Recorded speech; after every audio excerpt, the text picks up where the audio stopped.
امیہ زیادہ تر شام میں رہا، کبھی کبھی مکے آتا تھا مگر زیادہ اس کا قیام شام میں رہا۔ امیہ کا بیٹا تھا صخر،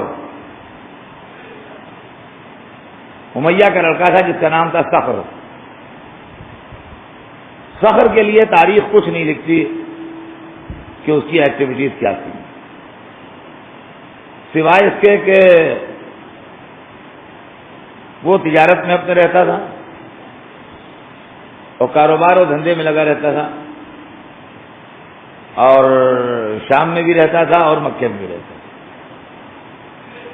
لیکن اس نے کوئی مقابلہ عبد المطلب سے نہیں کیا۔ یا وجہ یہ ہو کہ عبد المطلب کی طاقت اتنی زیادہ بڑھ چکی تھی کہ صخر کی یہ ہمت نہیں پڑی کہ عبد المطلب کے سامنے آ کے کبھی کوئی بات کر سکے۔ لیکن تاریخ یہ بتاتی ہے کہ صخر امیہ کا بیٹا تھا اور عبد المطلب کا کنٹمپریری۔ صخر کے متعلق یہ بھی تاریخ میں لکھا ہے کہ عرب کی ایک بہت زیادہ آوارہ عورت جس کی آوارگی اور بچلنی پروفیشنل تھی،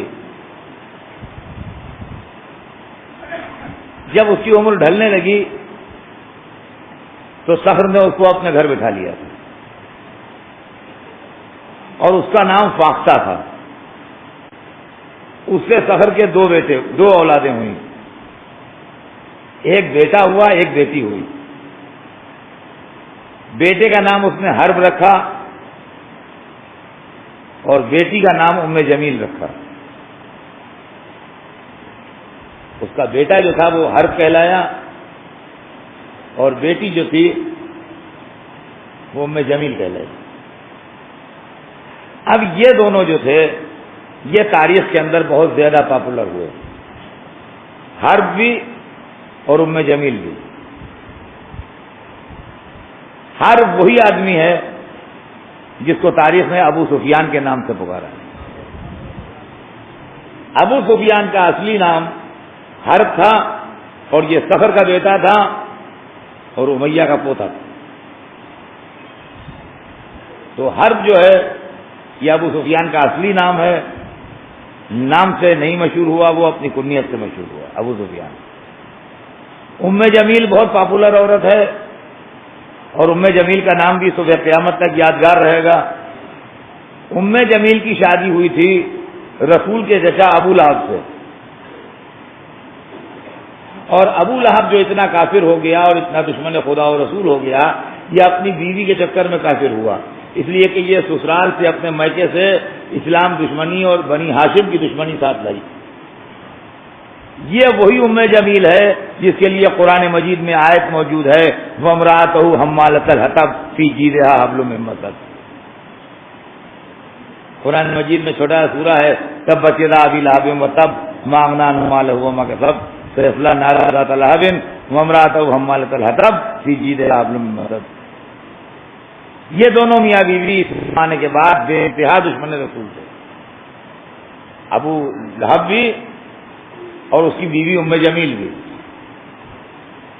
ابو لہب کا کام یہ تھا کہ وہ دن رات رسول کے خلاف پروپیگنڈا کرتا تھا، ام جمیل کا کام یہ تھا کہ وہ عورتوں کو جا کے حضرت خدیجہ کے خلاف بھڑکاتی تھی اور کہتی تھی کہ خدیجہ تمہارے لیے یہ کہہ رہی تھی، خدیجہ تمہارے لیے یہ کہہ رہی تھی، خدیجہ تمہاری بیٹی کے لیے یہ کہہ رہی تھی، خدیجہ تمہاری بہو کے لیے یہ کہہ رہی تھی، خدیجہ تمہارے لیے یہ کہہ رہی تھی۔ سب جھوٹی باتیں لگایا کرتی تھی وہ عورتوں میں جا کے، اور اسلام دشمنی کرتی تھی۔ چونکہ خاندان ایک تھا، رسول اپنے والد کے گھر میں رہتے تھے، حضرت عبداللہ کے گھر میں، دیوار بیچ ابو لہب کا گھر تھا، یہ اپنے سارے گھر کا کوڑا رسول اللہ کے گھر میں ڈالتی تھی۔ رسول اللہ اور بی بی خدیجہ اس کی حرکتوں پر صبر فرماتے تھے۔ قرآن عجب چیز ہے، اور کبھی ہم غور کریں اس مسئلے کو تو سمجھ میں آتا ہے کہ قرآن کیا شے ہے۔ قرآن نے ایسا بدلہ لیا ہے، خدا کی قسم، ان دونوں میاں بیوی سے ایسا بدلہ لیا ہے کہ ان دونوں کا کلیجہ خون ہو گیا۔ ابو لہب چونکہ بنی ہاشم سے تھا اور بنی ہاشم خوبصورت لوگ ہوتے تھے، لہذا یہ بھی گورا چٹا تھا، اور اس کا رنگ جو تھا وہ سرخی مائل تھا، تو یہ آئینہ دیکھا کرتا تھا اور خوش ہوا کرتا تھا، کہتا تھا میرے چہرے سے تو شعلے نکلتے ہیں، میرے چہرے سے تو شعلے نکلتے ہیں۔ دوسری بات اس میں یہ تھی کہ ہر ایک کو گالی دیتا تھا، چونکہ پیسے والا تھا اور بڑے خاندان کا تھا، لہذا لوگ جھیل جاتے تھے۔ ذرا سی بات ہوئی، اس نے کہا تبت یداک، یا عربی زبان میں عرب میں برا لفظ سمجھا جاتا ہے۔ تبت یداک کا مطلب تیرے ہاتھ ٹوٹے، جس سے ذرا سا بھڑکا تبت یداک، تبت یداک، یہ دوسری صفت تھی اس میں۔ تیسری صفت اس میں یہ تھی کہ پیسے والا تو تھا، مگر ہم نے دیکھا ہے بعض پیسے والے ایسے ہوتے ہیں جو رات دن اپنے پیسے کا اعلان کیا کرتے ہیں۔ میں نے 1 کروڑ روپیہ اس پروجیکٹ میں لگایا ہے، پناہ زمین بک رہی تھی، میں نے 3 کروڑ روپے کا آفر دیا ہے، انہوں نے کہا یہ کام ہو رہا تھا میں نے اتنا کیا ہے، برابر اپنے پیسے، یہ اس ٹائپ کا آدمی تھا، ہر وقت اپنے پیسے کا ذکر کیا کرتا تھا۔ اس کی بیوی جو تھی ام جمیل، ابو سفیان کی بہن، یہ رسول اللہ کے خلاف، بی بی خدیجہ کے خلاف لگائی لترائی کیا کرتی تھی، عورتوں میں جا کے ان کو بدنام کیا کرتی تھی۔ دوسری بات اس میں جو تھی وہ یہ تھی کہ اس کے پاس ایک موتیوں کا ہار تھا، بڑے بڑے موتی تھے اس کے اندر، شادی بیاہ میں وہ ہار پہن کے جاتی تھی، اور مکے بھر کی عورتوں کی زندگی اجیرن کیے ہوئے تھی، کیا ایسا ہار کسی کے پاس نہیں ہے، اس کا ایک موتی اتنا قیمتی ہے کہ اس کا سارا زیور نہیں ہوگا، ایسا یہ ہار ایسا ہے، یہ ہار ایسا ہے، مطلب یہ ہے کہ ساری مکے بھر کی عورتوں کو اپنے ہار کی وجہ سے وہ ذلیل کیا کرتی تھی۔ اب آپ دیکھیے قرآن کیا چیز ہے، خدا کی قسم، آپ نے ہزاروں دفعہ قرآن شریف میں یہ سورہ پڑھا ہوگا، اس لیے چھوٹے چھوٹے سورے جو ہیں وہ عام طور سے لوگ زبانی یاد کر لیا کرتے ہیں۔ اب جو چھوٹا سا ایک سورہ اترا تبت یدا ابی لہب و تب، اس کے ایک کیریکٹرسٹک کی طرف اشارہ، ابو لہب کے ہاتھ ٹوٹے اور وہ تو ٹوٹ گئے۔ اب یہ جو آیت آ گئی تو جس کو اس نے کہا تبت یداک، اس نے زور سے نہ کہا تو چپکے سے تو کہا کہ تبت یدا ابی لہب و تب، تبت یدا ابی لہب و تب، ابو لہب کے ہاتھ ٹوٹے ہیں وہ تو ٹوٹ گئے۔ ما اغنی عنہ مالہ وما کسب، اس کا مال اس کو غنی نہیں بنا سکا، اور جو کچھ اس نے حاصل کیا کمایا اس سے کچھ فائدہ نہیں ہوا اسے۔ جہاں انہوں نے 1,00,000 2 لاکھ کروڑ 2 کروڑ کی بات کہی، وہیں کسی نے پاؤ دیا ما اغنی عنہ مالہ وما کسب۔ جہاں یہ آئینہ لے کے بیٹھے وہیں کہیں سے آواز آئی سیصلی نارا ذات لہب، یہ تو ایسی آگ میں جانے والا ہے جس سے شعلے نکل رہے ہیں۔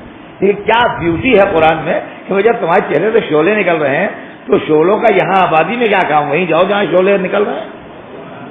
سیصلی نارا ذات لہب، وہ تو ایسی جہنم میں پہنچنے والا ہے جس سے شعلے نکل رہے ہوں گے۔ اب اس کے بعد جو پلٹتا ہے قرآن، 3 آیتیں تو ہو گئی ان کے لیے، 2 آیتیں ان کی بیوی کے لیے بھیج دیں۔ وامرأتہ، دیکھیے یہ لینگویج ہے، ہر زبان میں باعزت عورتیں جو ہیں ان کے لیے لفظ اور ہوتی، اور ذلیل اور کمتر درجے کی جو عورتیں ہیں ان کے لیے لفظیں اور ہوتی ہیں۔ انگریزی میں لیڈیز کا لفظ ہے خواتین کے لیے، باعزت معزز عورتیں جو ہیں ان کے لیے لفظ استعمال ہوتا ہے۔ اردو میں خواتین کا لفظ ہے، معزز عورتیں جو ہوتی ہیں ان کے لیے خواتین کا لفظ استعمال ہوتا ہے۔ عربی میں نساء کا لفظ ہے، جو معزز عورتیں ہوتی ہیں، باعزت عورتیں ہوتی ہیں، ان کے لیے لفظ نساء استعمال کرتا ہے۔ یا ایھا النبی قل لازواجک بناتک ونساء المؤمنین، اے رسول کہہ دیجئے اپنی بیٹیوں سے، اپنی بیویوں سے اور مومنین کی خواتین سے۔ یا ازواج پیغمبر کا ذکر ہے، یا نساء النبی لستن کاحد من النساء، عربی میں نساء کا لفظ استعمال ہوتا ہے معزز خواتین کے لیے۔ اور اردو زبان میں بھی جب خالی لفظ عورت استعمال ہو تو وہ ذلیل و پست درجے کے لوگوں کی عورتوں کے لیے استعمال ہوتا ہے. ان کا وہ خدمت جو کرتا ہے، خدمتگار کی عورت آئی تھی، وہ فریاد کر رہی تھی جو پیسے سب باہر اڑا دیتا ہے، گھر میں نہیں دیتا ہے. اس طرح کی جو عورتیں ہوتی ہیں. جو کام والی عورت آئی تھی، وہ کہہ رہی تھی ہمیں پیسے بڑھائیے، ہم اس سے نہیں کریں گے. یہ عورت کا لفظ یہاں پہ استعمال ہوتا ہے. قرآن نے اس کی بیوی کی عزت خاک میں ملا دی لفظ امرات استعمال کر کے. وہ امرات ہو اور اس کی عورت حمالۃ الحطب، لکڑیاں ڈھونے والی ہے. یہ لفظ عربی میں دو معنوں میں استعمال ہوتا ہے. وہ عورتیں جو لکڑیوں کے گٹھے جنگل سے چن کے لاتی تھیں اور بیچتی تھیں، ان کو بھی حمالۃ الحطب کہتے تھے. اور وہ عورتیں جو لگائی بجھائی کرتی تھیں ادھر ادھر، ان کو بھی عربی میں حمالۃ الحطب کہتے تھے. چونکہ بی بی خدیجہ کے خلاف لگائی بجھائی کرتی تھی، لہذا قرآن نے کہا وامرأتہ حمالۃ الحطب. اور اس کی عورت جو ہے وہ تو لکڑیاں ڈھونے والی ہے. اچھا، لکڑیاں ڈھونے والی عورتیں عرب میں رواج تھا کہ سویرے سویرے نکل جاتی تھیں جنگل میں، اور جنگل کی لکڑی چن کے لاتی تھیں، شہر میں بیچتی تھیں. ان کے پاس ایک کھجور کی رسی ہوتی تھی، اس کے اندر وہ گٹھا بناتی تھیں اس کا. اب جس گھر میں ان کو لکڑی دینا ہے وہاں انہوں نے لکڑی گرائی، پیسے لیے.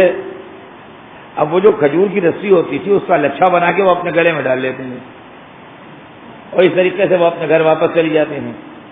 اب قرآن نے چونکہ اس کو لکڑیاں ڈھونے والی کہا، لہٰذا ادھر اس نے کہا وامرأتہ، اور اس کی عورت حمالۃ الحطب، لکڑیاں جلانے، لکڑیاں ادھر ادھر بیچنے والی ہے. فی جیدہا حبل من مسد، اور اس کی گردن میں کھجور کی رسی کا لچھا ہے. اب جو اس کا ہار تھا جس پر اس کو ناز تھا، وہ کھجور کی رسی کا لچھا بن کے رہ گیا. جہاں ہار پہن کے گئی لوگوں نے کہا فی جیدہا حبل من مسد. نتیجہ یہ ہوا حساب دونوں میاں بیوی کا نکلنا بیٹھنا بند ہو گیا. قرآن نے ان کو گھر کے اندر قید کر دیا. ان کے موافق ہوں یا ان کے مخالف ہوں، جو تھا وہ مسکرا کے ان کے لیے آیتیں پڑھتا تھا. اور چھوٹے سے ایک سورے نے ابو لہب اور ام جمیل کی زندگی کو ایسا برباد کیا کہ یہ دونوں گھل گھل کے مر گئے، اور ان کا کوئی داد فریاد سننے والا بھی نہ رہا. نتیجہ یہ ہوا کہ مخالفت کے باوجود اسلام پھیلتا رہا. ابو سفیان مخالفت کرتا رہا. 3 آدمی تھے مکے میں جن کے ہاتھ میں لیڈرشپ تھی. اس کمیٹی کا سب سے جونیئر آدمی جو تھا وہ ابو سفیان تھا. ابو لہب، ابو جہل، ابو سفیان، یہ 3 آدمی تھے جو اینٹی اسلام موومنٹ کے سردار تھے. ابو سفیان ابو جہل اور ابو لہب کے مقابلے میں ینگ تھا. اس کی ایج ابو جہل اور ابو لہب کے مقابلے میں کم تھی. وہ دونوں بوڑھے ہو گئے تھے، یہ جوان تھا، لہذا یہ زیادہ ایکٹیو تھا اوروں کے مقابلے میں. آپ جو میں پڑھ رہا ہوں اس کو غور سے سنیے اور سوچئے کہ جس چیز کو آپ اسلام کہتے ہیں وہ کتنی بڑی دھاندلی اور مکاری سے دوچار ہوا ہے. اس لیے کہ میں کہوں، آپ کہیں، کوئی کہے، کوئی مانے کوئی نہ مانے. آئیے میں آپ کو مولا علی کا ارشاد سناتا ہوں. نہج البلاغہ اٹھائیے. نہج البلاغہ میں ایک خطبے ہیں پہلے، سرمنس، اور سرمنس کے بعد جو دوسرا چیپٹر ہے وہ لیٹرز کا ہے جو مولا نے خطوط لکھے ہیں. آپ دوسرے چیپٹر میں جائیے. ابو سفیان کے بیٹے معاویہ کو مولا علی نے خط لکھا ہے. اس کے اندر اپنے خاندان کا اور اس کے خاندان کا کمپیریزن کیا ہے کہ میں کیا ہوں، تم کیا ہو. میرا خاندان کیسا ہے، تمہارا خاندان کیسا ہے. مولا علی لکھتے ہیں من النبی ومنکم المکذب، منا اسد اللہ ومنکم اسد الاحلاف، منا سید نساء اہل الجنہ ومنکم حمالۃ الحطب، منا سیدہ شباب اہل الجنہ ومنکم صبیان النار، لیس المومن کالمنافق لیس الطلیق کالمہاجر. دیکھ لیجیے نہج البلاغہ میں میری آواز ریکارڈ ہے، ملا لیجیے گا آواز کو جو لکھا ہے اس سے. من النبی، نبی ہم میں سے ہے، منکم المکذب، جھٹلانے والے تم میں سے ہیں. منا اسد اللہ، شیر خدا ہم میں سے ہے، ومنکم اسد الاحلاف، اور جھوٹے معاہدوں کا بنایا ہوا شیر تم میں سے، منا سید النساء الجنہ، جنت کی عورتوں کی سردار بی بی ہم میں سے ہے، ومنکم حمالۃ الحطب، اور جس کو لکڑیاں ڈھونے والی کہا ہے قرآن نے وہ تم میں سے، منا سیدہ شباب اہل الجنہ، سردار جمانہ نے جنت بچے ہم میں سے ہیں، ومنکم صبیان النار، اور رسول اللہ نے جن کو جہنمی لڑکے کہا ہے وہ تم میں سے ہیں، لیس المومن کالمنافق، مومن اور منافق برابر نہیں ہو سکتے، لیس الطلیق کالمہاجر، آزاد کردہ غلام مہاجروں کا مقابلہ نہیں کر سکتے۔ اب جب آپ دونوں اسلاموں کو کمپیئر کیجئے گا تو یقین مانیے آپ کہ دہشت گرد، ظالم، سوسائڈ بامبر، فسادی سب اسی اسلام میں ملیں گے، اس اسلام میں ایک نہ ملے گا۔ حضرت زہیر قین جو لشکر حسینی میں میمنے کے سردار تھے، رائٹ ونگ کے سردار تھے وہ، اور ظہر کی نماز کے وقت جنہوں نے سینے پر تیر روکے ہیں، یہ حج کر کے آ رہے تھے اور امام حسین کا قافلہ بھی جا رہا تھا۔ یہ دوسرے گروپ میں تھے، حسینی گروپ میں نہیں تھے۔ ایک منزل پر کسی کو بھیج کے یا بروایت جناب علی اکبر کو بھیج کے ان کو بلایا، جب حاضر خدمت ہوئے تو روایت میں امام ہاتھ پکڑ کے خیمے کے پیچھے لے گئے، 2 منٹ کوئی بات کی، معلوم نہیں کیا بات کی، لیکن وہاں سے پلٹے تو ظہیر بدل چکے تھے۔ سر جھکائے ہوئے اپنے خیمے میں آئے، بیوی سے کہا میں نے تمہیں آزاد کیا اور جتنا مال تھا وہ سب بھی تمہیں دے دیا، اب تم جاؤ اور میرا انتظار نہ کرنا، میں نہیں آؤں گا پلٹ کے، میں حسین کے ساتھ جا رہا ہوں۔ اس وقت مومنہ نے کہا کہ سبحان اللہ، اچھی بات کہہ رہے ہو، جب جنت کی طرف چلے تو مجھ کو چھوڑ کے چلے، تم بھی چلو میں بھی آتی ہوں، تم باہر بیٹھنا، میں مخدرات عصمت کی خدمت کروں گی۔ میاں بیوی دونوں آئے، بیوی حرم کے اندر چلی گئیں، خدمت امام میں حاضر رہے، یہاں تک کہ قافلہ کربلا پہنچا، رحمتیں جھیلتے رہے، تکلیفیں اٹھاتے رہے، اور عزیزان گرامی 7 محرم سے بندشیات میں شریک رہے۔ سوچئے کیا وقت گزر گیا، خدا کی قسم، جہاں کلیجہ ٹکڑے ہوتا ہے یہ سوچ کے کہ کیسے انسانیت دشمن تھے وہ لوگ، کہ جب حسین کے بچوں کو پانی بند ہوا تو روایت میں ہے کہ ظالم فرات کا پانی بڑے بڑے پیالوں میں بھرتے تھے اور دھوپ کے رخ پر اس کو لا کے آہستہ آہستہ زمین پر گراتے تھے۔ دھوپ کے رخ پر لا کے اس لیے گراتے تھے کہ دھوپ کی چمک پانی میں پیدا ہو سکے، اور یہ بچے پیاس سے تڑپ رہے ہیں اور پکار کہتے تھے حسین یہ پانی تم پر کھول دیں اگر بیعت یزید کو۔ عزیزان گرامی حسین تو بڑی چیز تھے، حسین کے اصحاب و انصار تو بڑی چیز تھے، بھلا ان سے معاذ اللہ بیعت کا تصور کس کے دماغ میں ہو سکتا ہے؟ میں مذہب بدل دوں، اگر آپ ایک آواز بتا دیں مجھے کہ کسی بچے نے کہا مولا بہت پیاسے ہیں، بچے پیاس سے تڑپتے رہے، پیاس سے جانے لبوں تک آتی نہیں، مگر کسی نے پانی کی طرف مڑ کے دیکھا نہیں۔ میر انیس کیا خوب کہہ گئے ہیں کہ پیاس ایسی تھی کہ آ گئی جاں ہونٹوں پر، صابر ایسے تھے کہ پھیری نہ زباں ہونٹوں پر۔ اور تاریخ بتاتی ہے کہ ان پیاسوں میں ایک ننھا پیاسا ایسا تھا کہ جو 3 دن سے گہوارے میں ہچکیاں لے رہا تھا۔ کیوں عزیزان گرامی آپ سوچئے، اگر علی اصغر پیاس کی شدت سے خیمے میں شہید ہو جاتے تو یہ ظالم دنیا یہی کہتی کہ یزید کے لشکر والوں کو کیا معلوم تھا کہ حسین کے خیمے میں 6 مہینے کا بچہ بھی۔ حسین کو کہنا چاہیے تھا، ایسی بات تھوڑی ہے کہ بچے کو پانی نہ دیتے، بتانا تو چاہیے تھا، انہوں نے تو کسی سے بتایا ہی نہیں، بچہ خیمے میں پیاسا تڑپ کے مر گیا۔ اتمام حجت کے لیے بچے کو لائے، لوگ کہتے ہیں کیوں لائے؟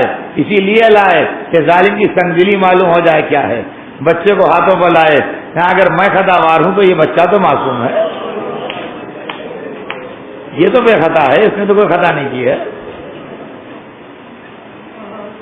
میں یہ نہیں کہتا کہ مجھے پانی دے دو کہ تمہارے دل میں یہ خیال گزرے کہ میں اس کے بہانے لے کے خود پی لوں گا. میں تم پر اعتبار کرتا ہوں، یہ بچہ میں تمہیں حوالے کر دوں گا، ایک آدمی آؤ مجھ سے بچے کو لے کے چلے جاؤ، اپنے ہاتھ سے پانی پلا دو، لا کے مجھے واپس کر دو. روایت بتاتی ہے کہ بجائے اس کے کوئی آتا اور علی اصغر کو 2 بوند پانی پلا دیتا. فارمولا کی کمان کڑکی، 6 مہینے کے بچے کا نازک گلا نشانہ بنا، باپ کے ہاتھوں وہ بچے کے گلے پر تیر پڑا، بچے نے مسکرا کے حسین کو دیکھا. اللہ اکبر، یہ انسانیت کے کلیجے پر تیر پڑا ہے، یہ شرافت کے کلیجے پر تیر پڑا ہے. عجیب و غریب جملہ ہے تاریخ میں. عجیب جملہ یہ کہ ارشاد ہے کہ فتبسم الصبی ومات، بچہ مسکرایا اور مر گیا. یہ حسینی کا کلیجہ تھا جو بچے کو مسکراتے دیکھا، ننھے گلے سے تیر نکالا، چند قطرے خون کے ٹپکے چہرے اقدس پر ملے، کہا قیامت کے دن اپنے نانا کے سامنے اسی طرح جاؤں گا. واہ حسینہ.